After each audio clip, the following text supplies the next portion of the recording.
This is my review for The Greatest Showman, a musical about the life of P.T. Barnum starring Hugh Jackman. The plot loosely follows P.T. Barnum's life from childhood to his success with his first circus. It's a really high energy production, and you can tell that the actors making it had an awful lot of fun.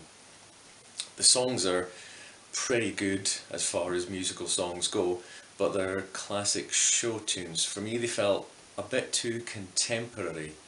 The dialogue and the songs both feel really modern, and when you're doing a period piece, I think there should be some effort to try and make it feel more like it's actually set in the time when it's set.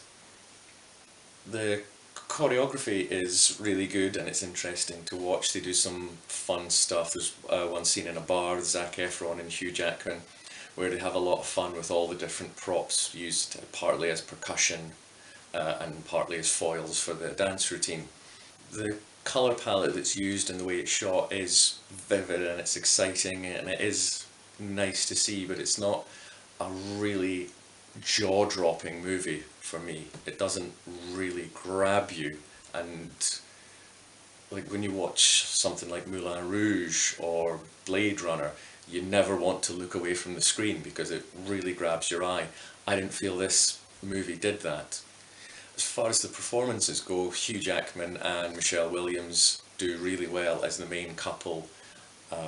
Their songs together and their dances have got real heart, and the fun numbers are obviously enjoying themselves.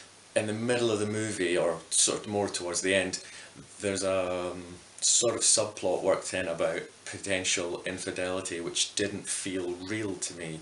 It felt like it was tacked on so that there would be a reason for his wife to storm out at some point. It just didn't work for me. And in fact, a lot of the dialogue felt clunky. And I get it, it's a musical, that it's all about the songs rather than the spoken parts, but a lot of the lines you could predict the end of the sentence because it seemed very cliched. I mean, they're delivered well, but there was no meat to them.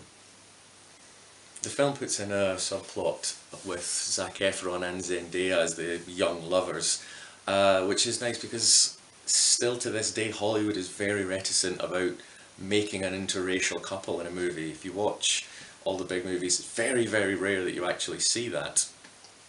And this especially works well in a movie which is set in a period when slavery was still legal.